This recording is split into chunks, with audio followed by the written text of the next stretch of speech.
അപ്പോൾ ഗൈസ് ഞാൻ എവിടെയാണെന്നല്ലേ നിങ്ങൾ ഓർക്കുന്നത്, എൻ്റെ ഒരു ഫ്രണ്ടിൻ്റെ ചേട്ടൻ്റെ മാരേജിന് വന്നതാണ്.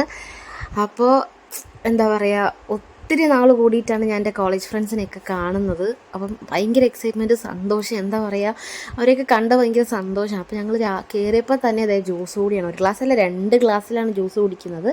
അത് കഴിഞ്ഞ് നമ്മൾ എന്തായാലും കല്യാണത്തിന് വന്നതല്ലേ, അപ്പോൾ ഒന്ന് കല്യാണം കാണണ്ടേ. ഞങ്ങൾക്ക് സ്ഥലമില്ലായിരുന്നു ഉള്ളിൽ, ഇങ്ങനെ പുറത്ത് നിന്ന് ഇങ്ങനെ കല്യാണമൊക്കെ കണ്ട്.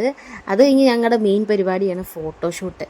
അപ്പോൾ ഞങ്ങളിങ്ങനെ ഓരോ ഫോട്ടോസും കാര്യങ്ങളൊക്കെ എടുത്ത് അപ്പോഴത്തേക്കും ആൾക്കാർ വരാനുണ്ട്. കല്യാണം കഴിഞ്ഞിട്ടാണ് ഫ്രണ്ട്സൊക്കെ എത്തിയത്. അവളുടെ കാര്യം പിന്നെ പറയണ്ടേ, എവിടെ ഫ്രീ ആയിട്ട് വെള്ളം കിട്ടിയില്ല, അവൾ പോയി കുടിച്ചോളും. പിന്നെ ഇതിൻ്റെ പാർട്ട് 2 ഞാൻ നെക്സ്റ്റ് വീഡിയോ ആയിട്ട് അപ്ലോഡ് ചെയ്യാം. അപ്പോൾ വീഡിയോ ഇഷ്ടപ്പെട്ട ലൈക്ക് ചെയ്യുക, ഷെയർ ചെയ്യുക, സബ്സ്ക്രൈബ് ചെയ്യാൻ മറക്കല്ലേ. ടാറ്റാ.